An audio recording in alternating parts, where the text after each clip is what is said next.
Nous sommes le 22 août 2023. Il est 17h30 et un équipage composé d'un instructeur qui a énormément d'expérience, 45 ans, 4152 heures de vol, dont 408 sur PC-21, et d'un jeune pilote, 22 ans, 143 heures, en train de découvrir la figure de renversement, va se retrouver challengé avec la perte de propulsion de sa turbine sur PC-21.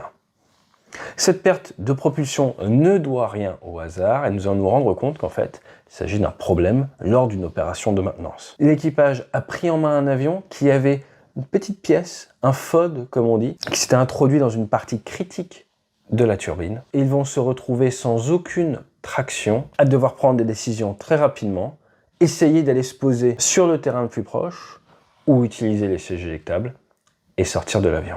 Allez, on rentre dans le détail de cet événement alors que la France était encore en vacances. Et vous allez voir que nos instructeurs à l'école de l'aviation de chasse, ils savent ce qu'ils font. Jingle.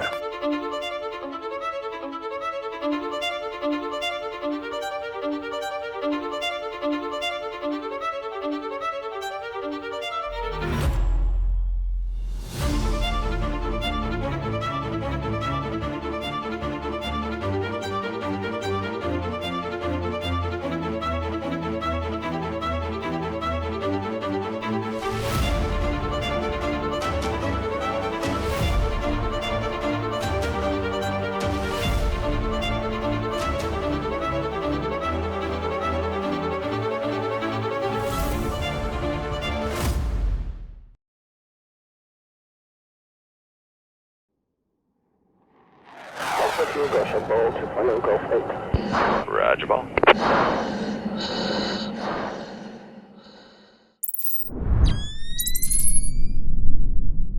La formation de pilote de combat a énormément évolué. Avant, les pilotes de l'armée de l'air passaient à Cognac, où ils faisaient du TB30 Epsilon, et ensuite ils partaient à Cazaux, où, pour ceux qui faisaient chasse, ils allaient apprendre le vol sur Alpha Jet avant de partir derrière sur leur unité, leur avion d'affectation, où ils allaient être transformés sur Mirage F1, sur Mirage 2000 et ainsi de suite. Tout cela a changé principalement pour des raisons budgétaires. Et tout cela a été également en grande partie externalisé. La France a fait le choix de passer sur PC-21 qui, oui, vous le savez, est un avion suisse. On reparlera de souveraineté une autre fois. Mais ces avions suisses consomment beaucoup moins qu'un réacteur. Et donc l'idée a été d'avoir des grobes et ensuite de passer les élèves sur PC-21 et de les macaronner chasse alors qu'ils n'ont jamais fait de réacteur de leur vie directement sur PC-21. J'avais d'ailleurs eu la chance d'être invité au premier macaronnage sur PC-21 de l'histoire. C'était à Cognac il y a maintenant quelques années, c'était très sympa. Pour pousser la logique de réduction budgétaire à fond, il a même été acté que la mise en œuvre des 26 PC-21 et des 7 simulateurs allait être externalisée. Et c'est Cognac Formation Aéro qui s'occupe de tout ça. Les anglo-saxons avaient pris de l'avance sur ces externalisations, on pourra en reparler dans le futur si vous le souhaitez, car cela crée un talon d'Achille en termes de souveraineté. On pourra en parler plus tard. Revenons-en un petit peu à notre vol. Notre instructeur du jour est chef de patrouille. Il est donc ancien chasseur et FI, Flight Instructor. Il est instructeur, il a 45 ans, il a été macaronné en 2003, à l'époque sur Alpha Jet de son côté. 4152 heures de vol, ce qui est beaucoup pour un pilote militaire moderne, et 408 heures sur PC-21. Dans les 30 derniers jours, il a quand même fait 17 heures, et c'est son deuxième tour de la journée, comme on dit, son deuxième vol. Il a déjà volé le matin. L'élève, de son côté, a 6 heures de vol sur les 30 derniers jours, et à 28 heures de PC-21. La mission du jour consiste à aller faire de la voltige. Et l'instructeur va faire une démonstration de ce qu'est un renversement. Renversement par la gauche, renversement par la droite. On appelle ça des stall turns en anglais, la formation se fait principalement en anglais. Pour pouvoir faire ce stall turn, ce renversement, le pilote va initialement prendre aux alentours de 6000 pieds, 250 nœuds, va venir lever le nez 85 degrés, réduction des gaz, l'avion est à 0G, et après va venir enclencher à la dérive, faire culbuter l'avion alors qu'il est aux alentours des 120 nœuds, ça redescend, on vient chercher la verticale sous la descente, et ensuite on vient faire la ressource franche, et on remet des gaz. Ça nous permet de revenir à l'altitude de départ. Donc la deuxième démonstration a lieu, on est à environ 13 nautiques du terrain de Poitiers, car il y a une multitude d'avions en vol et il faut avoir différentes zones d'entraînement. À partir de là, l'espace aérien autour de Cognac est séparé en zones et en fonction de votre vol, vous allez réserver, avoir une zone qui vous est assignée, vous allez pouvoir avoir votre axe de voltige et vous entraîner. Le vol du jour se fait en cam Victor, c'est la circulation aérienne militaire, vous avez Victor à vue, il fait grand beau, India aux instruments, un petit peu comme l'IFR mais version militaire, ou Tango, de la vol tactique qui peut par exemple être à très basse altitude. Ils ont décollé de Cognac à 16h50, leur PC-21 a décollé à 6700 livres et il avait au moment du décollage 1168 livres. Donc vous voyez, on est sur des consommations, on est sur des quantités de pétrole qui n'ont rien à voir avec un réacteur. Au moment de notre souci, à 17h30, environ 40 minutes après le décollage, il restait environ 800 livres de pétrole à bord. La météo fait grand beau, en altitude on a un vent du 240, donc d'ouest-sud-ouest, pour 20 nœuds et au sol un vent assez faible. Et la zone d'entraînement se situe pas très loin du terrain de Poitiers-Briard, on est à peu près à 70-80 nautiques de Cognac. Et la piste de Poitiers, c'est une grande piste, 2350 sur 45, c'est en gros un standard hautain. Comme on l'a dit tout à l'heure, notre unité, notre pilote, ils appartiennent à l'EAC, c'est l'école d'aviation de chasse, Christian Martel, qui va former des pilotes de l'armée de l'air et de l'espace, également des marins, mais également des officiers d'armée étrangère qui sont là en échange.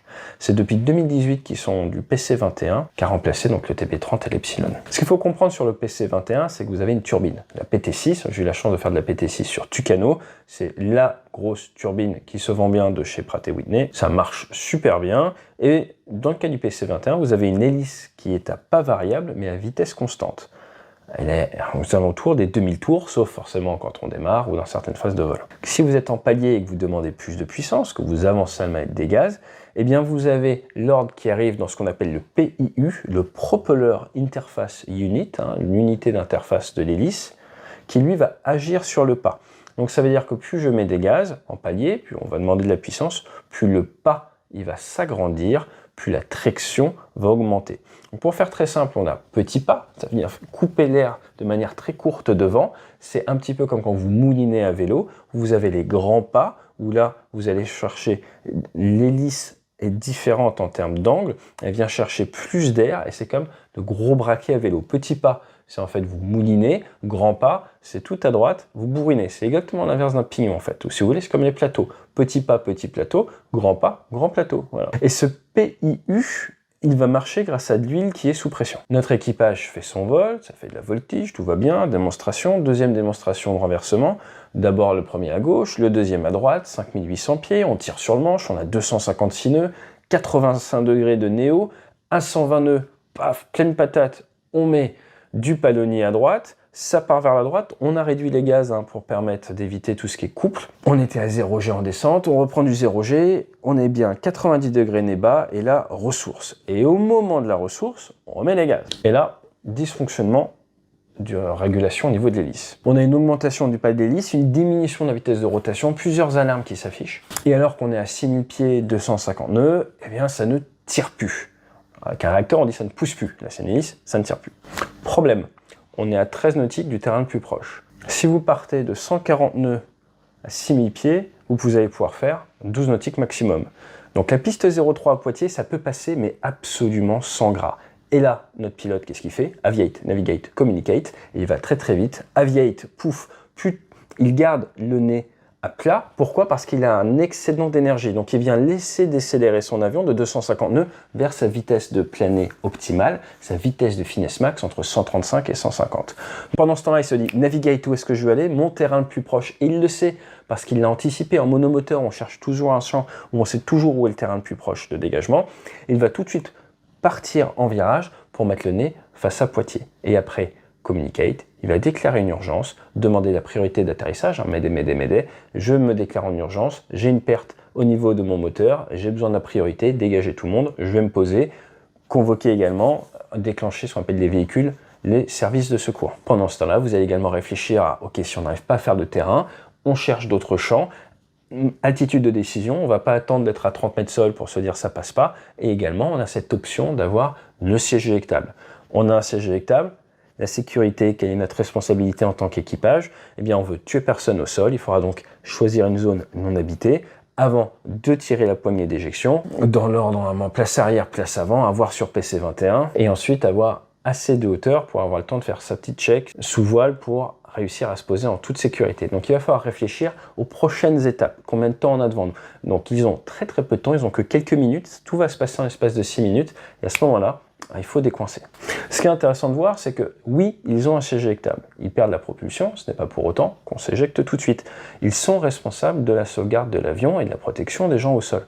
Donc c'est pour ça qu'ils vont tenter de ramener l'avion, tenter d'éviter l'impact, tenter de tout faire pour se poser en toute sécurité, ce qu'ils vont réussir à faire, le tout sans gras. Ça veut donc dire que s'ils avaient mis 30 secondes, 1 minute de plus à décider, s'ils n'avaient pas conscience d'où se trouvait le terrain de déroutement le plus proche, cela n'aurait pas fonctionné.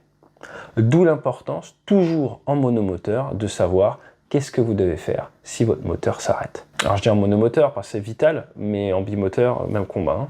On aime bien dire dans un avion de chasse, si vous ne faites rien pendant plus de 5 secondes, c'est que vous faites une bêtise. Si vous faites de l'aviation légère, dites-vous que c'est 15 secondes. Où est le champ? Qu'est-ce que vous faites en cas de problème? Vous voulez vous préactiver mentalement pour pouvoir réagir très rapidement en cas de besoin. Alors pourquoi est-ce que cette hélice s'est mise à arrêter de tirer? L'enquête s'est mise à ouvrir un petit peu les différentes unités du moteur. Et ils ont retrouvé un FOD, un objet qui n'avait rien à faire du côté de la Propeller Interface Unit qui, comme on l'a dit, fonctionne à l'huile. Et il y a du flux d'huile. Et il y avait un morceau de joint de 1 mm sur 8 qui était rentré à l'intérieur de la PIU. Et du coup, ce FOD venait bloquer la fermeture du solénoïde de mise en drapeau. Donc pour faire simple, il gênait le flux d'huile et il empêchait le PIE de bien faire son travail. Et il y a tout juste 3 heures d'utilisation, une maintenance avait été faite sur l'hélice et le BEAE pense que c'est lors de cette visite technique que le FOD a été amené et a réussi à faire son chemin jusqu'au PIU. Visite technique qui est assurée par l'externalisation, par des civils. Au niveau des préconisations, le BEAE va préconiser que le prestataire de maintenance trouve un nouveau process pour réduire le risque d'apport de FOD sur PC-21, mais également que l'armée de l'air et de l'espace précise mieux l'utilisation qui doit être faite sous 0G du PC-21. Pourquoi? Parce que le manuel de vol préconise d'éviter le 0G. Or, on l'a vu, dans ces phases-là, nous sommes à 0G. Mais quand on regarde le manuel de vol des Suisses, ils disent de rentrer à 230 nœuds maximum dans cette figure de renversement, là où l'armée de l'air et de l'espace fait rentrer les élèves et ses instructeurs un peu plus rapides. Quel impact est-ce que ça a? Votre temps à 0G est plus long si vous arrivez plus rapide. Donc Pilatus de son côté pense qu'en faisant un renversement de vitesse de début 230 nœuds, vous passez 5 à 9 secondes maximum à 0G, c'est pas trop gênant pour toute la pression d'huile. Par contre, quand vous arrivez à 260 nœuds, vous allez passer plutôt 14 secondes. Les pompes des circuits d'huile, alors, ne sont plus alimentées de manière optimale. Maintenant, attention, l'armée de l'air et de l'espace a eu très peu de panne avec le PC-21. On est donc sur un phénomène qui est complètement à la marge, mais c'est le rôle du BEAE de faire réfléchir et de faire plancher les opérationnels sur le parfait alignement entre leurs procédures et le manuel de vol du constructeur. En définitive, s'il y a une chose qu'on apprend de cet événement, eh bien, c'est qu'il faut toujours être devant l'avion, en anticipation, se dire quel est mon plan d'action si j'ai une panne moteur, quel est mon plan d'action s'il y a une collision aviaire, quel est mon plan d'action si, les fameux what if, ce qui vous permet, le jour où ça vous tombe dessus, et vous ne savez pas quand ça va vous tomber dessus, un peu comme un pneu qui explose ou un sanglier qui traverse la route, eh bien, de mieux réagir et de vivre beaucoup mieux avec les conséquences des décisions que vous aurez prises sous stress, sous surprise. Parce qu'on va pas se mentir, le vrai secret du pilote de chasse, et il n'a pas atteint 4200 heures par hasard, notre instructeur, et on ne lui a pas donné la qualification de chef de patrouille par hasard non plus, c'est parce qu'il a cet état d'esprit de se projeter toujours dans l'étape d'après, de se préactiver mentalement, comme ça quand quelque chose lui tombe dessus, il est prêt. Alors la question que j'ai pour vous, quand vous pilotez, quand vous conduisez votre voiture, quand vous allez au travail, est-ce que vous vous préparez mentalement pour faire face à tout type de menace? Rappelez-vous, 5 secondes sans rien faire dans un cockpit de chasseur, c'est faire une erreur. Allez, fly safe.